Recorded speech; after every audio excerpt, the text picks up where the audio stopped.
5ই আগস্টের পট পরিবর্তনের পর জঙ্গি পৃষ্ঠপোষক ডক্টর ইউনূসের ষড়যন্ত্র শুরু হয় বঙ্গবন্ধুর পরিবারের বিপক্ষে। এ থেকে বাদ যায়নি লন্ডনের জনপ্রিয় লেবার পার্টির নেত্রী ও মন্ত্রী টিউলিপ সিদ্দিকও।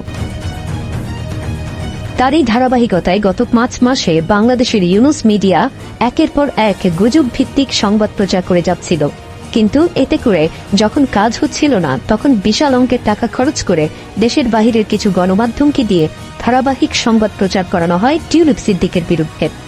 স্ট্যাবলিশ করানোর চেষ্টা হয় টিউলিপকে দুর্নীতিবাজ হিসেবে। এতে করে স্বাভাবিকভাবেই কিছুটা বিব্রতকর পরিস্থিতিতে পড়ে যুক্তরাজ্যের ক্ষমতাসীন দল লেবার পার্টি। শুরু হয় প্রাথমিক তদন্ত, যে তদন্তে উঠে আসে টিউলিপ সিদ্দিক নির্দোষ।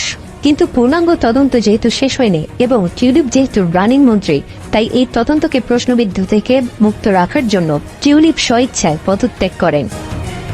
কিন্তু দুঃখজনকভাবে দেখা গেল বাংলাদেশের বর্তমান ইউনূস মিডিয়াগুলো এই পদত্যাগ নিয়ে রীতিমতো দাবি করছে টিউলিপ সিদ্দিক দুর্নীতিবাজ হওয়ায় তার মন্ত্রিত্ব চলে গেছে। শুধু তাই নয়, অবৈধ ও 666 কোটি টাকার কর ফাঁকি দেয়া ইউনূসের দপ্তর থেকে জানানো হয় দুর্নীতির জন্য টিউলিপকে বাংলাদেশের জনগণের কাছে ক্ষমা চাওয়া উচিত। অথচ সত্য হচ্ছে টিউলিপ তার পদত্যাগপত্রে লিখেছেন, কমিটি তাদের প্রাথমিক তদন্তে নিশ্চিত করেছে যে আমি মন্ত্রিত্বের কোনো কোড লঙ্ঘন করিনি এবং অসৎ পন্থায় কাজ করেছি বলেও কোনো প্রমাণ নেই। তারপরেও সরকারের বিভ্রান্তি এড়াতে আমি নগর মন্ত্রীর পদ থেকে পদত্যাগ করেছি। তার এই পদত্যাগপত্র গ্রহণের পর প্রধানমন্ত্রী কিয়ার স্টারমার ফিরতি চিঠিতে জানান, প্রিয় টিউলিপ, আপনার চিঠির জন্য ধন্যবাদ। অত্যন্ত দুঃখের সঙ্গে আমি আপনার মন্ত্রিত্বের পদত্যাগপত্র গ্রহণ করছি। অর্থ মন্ত্রণালয়ের মন্ত্রী হিসেবে আপনার দায়িত্ব পালনের সময় আপনার প্রতিশ্রুতি ও অবদানগুলোর জন্য আমি আন্তরিকভাবে ধন্যবাদ জানাই।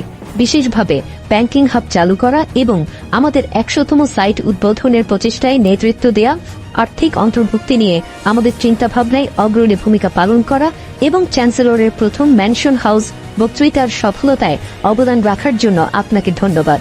পদত্যাগপত্রের জবাবে ব্রিটিশ প্রধানমন্ত্রী আরও লিখেন, আপনার পদত্যাগ গ্রহণ করতে গিয়ে আমি স্পষ্ট করতে চাই যে স্বাধীন উপদেষ্টা স্যার লরি ম্যাগনাস আমাকে আশ্বস্ত করেছেন যে মন্ত্রিত্বের আচরণবিধি লঙ্ঘনের কোনো প্রমাণ পাওয়া যায়নি এবং আপনার আর্থিক অনিয়মের কোনো প্রমাণও নেই। স্বাধীন উপদেষ্টার কাছে নিজেকে সমর্পণ করাই এবং সত্য উদ্ঘাটনের পুরোপুরি সহযোগিতা করার জন্য আমি আপনাকে ধন্যবাদ জানাই।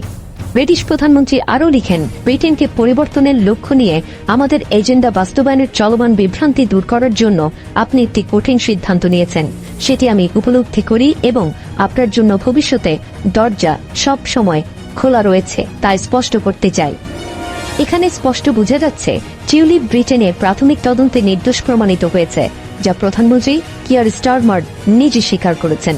তারপরও বাংলাদেশের নির্লজ্জ ইউনূস মিডিয়াগুলো মিথ্যাচার করছে এবং মিথ্যাচার করছে বাংলাদেশের সবথেকে বড় দুর্নীতিবাজ, কর ফাঁকি দেয়া চোর ডক্টর মোহাম্মদ ইউনূস। একেই বলে চোরের মায়ের বড় গলা। খুব শীঘ্রই পূর্ণাঙ্গ তদন্তেও টিউলিপ নির্দোষ প্রমাণিত হবেন, সেটা শুধুই সময়ের অপেক্ষা। Desk report, বিবাংলা.net।